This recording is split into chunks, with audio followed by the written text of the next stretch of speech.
एक भक्त सत्संग में जाने लगा, दीक्षा ले ली, ज्ञान सुना और भक्ति करने लगा।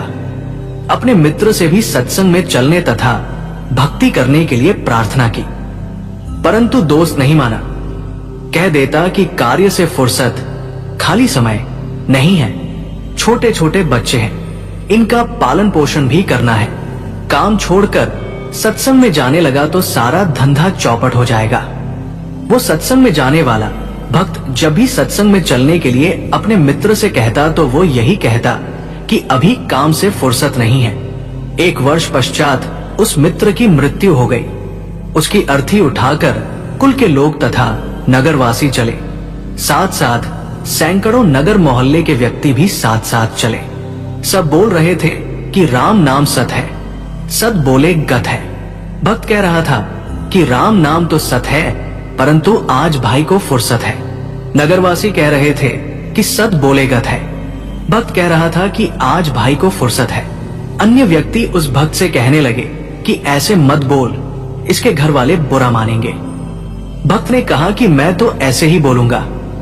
मैंने इस मूर्ख से हाथ जोड़कर प्रार्थना की थी कि सत्संग में चल, कुछ भक्ति कर ले। ये कहता था कि अभी फुर्सत अर्थात खाली समय नहीं है, आज इसको परमानेंट फुर्सत है।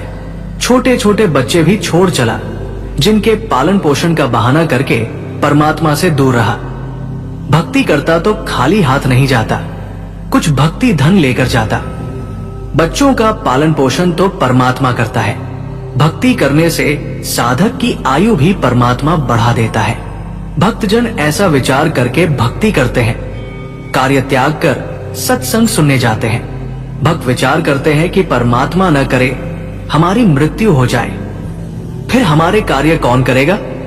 हम ये मान लेते हैं कि हमारी मृत्यु हो गई, हम 3 दिन के लिए मर गए, ये विचार करके सत्संग में चले, अपने को मृत मान ले और सत्संग में चले जाए। वैसे तो परमात्मा के भक्तों का कार्य बिगड़ता नहीं, फिर भी हम मान लेते हैं कि हमारी गैरहाजिरी में कुछ कार्य खराब हो गया तो 3 दिन बाद जाकर ठीक कर लेंगे। यदि वास्तव में टिकट कट गई अर्थात मृत्यु हो गई तो परमानेंट कार्य बिगड़ गया, फिर कभी ठीक करने नहीं आ सकते। इस स्थिति को जीवित मरना कहते हैं। श्रीमद् भगवद गीता अध्याय 15 श्लोक 4 में कहा है कि तत्व ज्ञान की प्राप्ति के पश्चात परमेश्वर के उस परम पद की खोज करनी चाहिए, जहां जाने के पश्चात साधक लौटकर संसार में कभी नहीं आते, अर्थात उनका पुनर्जन्म नहीं होता, वे फिर देह धारण नहीं करते। सूक्ष्मवेद की ये वाणी यही स्पष्ट कर रही है कि वो परम धाम द्वादश अर्थात 12वें द्वार को पार करके उस परम धाम में जाया जाता है।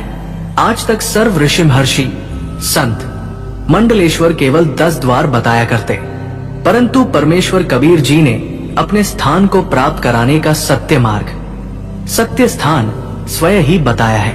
उन्होंने 12वां द्वार बताया है। इससे भी स्पष्ट हुआ कि आज तक सन 2012 तक पूर्व के सर्व ऋषियों, संतों, पंथों की भक्ति काल ब्रह्मा तक की थी, जिस कारण से जन्म मृत्यु का चक्र चलता रहा। तत्वज्ञान के अभाव में पूर्ण मोक्ष का मार्ग न मिलने के कारण कभी दोजख अर्थात नरक में गए, कभी बहिष्ठ अर्थात स्वर्ग में गए, कभी राजा बनकर आनंद लिया।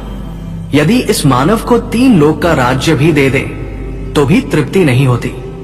यदि कोई गांव का सरपंच बन जाता है तो वो इच्छा करता है कि विधायक बने तो मौज होवे।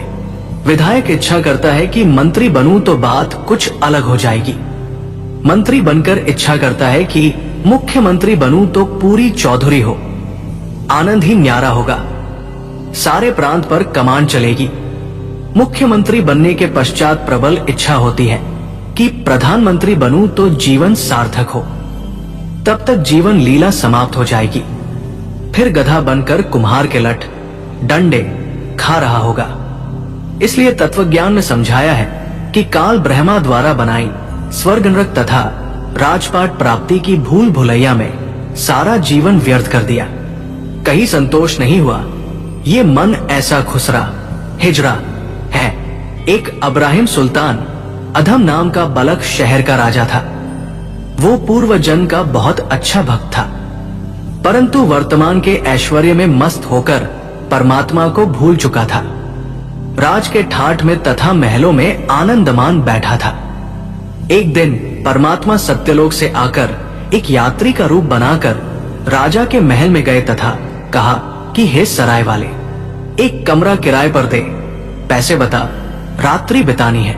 राजा ने कहा, है भोले यात्री, आपको ये सराय धर्मशाला दिखाई देती है। मैं राजा हूं और ये मेरा महल है। यात्री रूप में परमात्मा ने पूछा कि आपसे पहले इस महल में कौन रहते थे?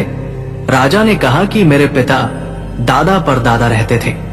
यात्री रूप में परमेश्वर ने पूछा कि आप कितने दिन रहोगे इस महल में? राजा ने कहा, एक दिन मैं भी चला जाऊंगा इन्हें छोड़कर। परमेश्वर बोले कि ये सराय नहीं तो क्या है? ये सराय है। जैसे तेरे बाप दादा गए ऐसे ही तू चला जाएगा, इसलिए मैंने महलों को धर्मशाला बताया है। राजा को वास्तविकता का ज्ञान हुआ, संसार की इच्छा त्याग कर आत्म कल्याण करवाया, सदा रहने वाला सुख तथा अमर जीवन प्राप्त करने के लिए दीक्षा ली और आजीवन भक्ति की, अपना मानव जीवन सफल किया। यदि तत्वदर्शी संत सद्गुरु मिले तो उपरोक्त ज्ञान बताकर